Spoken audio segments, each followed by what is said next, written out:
വെച്ചിട്ടുണ്ട്. വെളുത്തുള്ളി, ചെറിയ ഉള്ളി, ഇഞ്ചി ഇതെല്ലാം ഒന്ന് ചതച്ചെടുത്തിട്ടുണ്ട്. അതൊന്ന് ഇട്ട് കൊടുക്കാം. കുറച്ച് കറിവേപ്പില ഇട്ട് കൊടുത്തു. ഇതൊന്ന് വഴണ്ടി മൂത്ത് വരുമ്പോൾ അരച്ച് വെച്ച മസാലയും കൂടി ഇട്ട് വഴറ്റി കൊടുക്കാം. മസാല ഇട്ട് കൊടുത്തിട്ടുണ്ട്. മസാല എണ്ണയൊക്കെ തെളിഞ്ഞ് നന്നായി മൂത്ത് വന്നിട്ടുണ്ട്. ഇതിലേക്ക് നമ്മൾ വേവിച്ച് വെച്ച ചക്ക ഇട്ട് കൊടുക്കാം.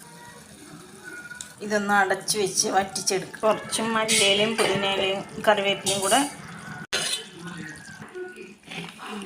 ചിക്കൻ കറി വെളുത്തുള്ളി റെഡിയായിട്ടുണ്ട്.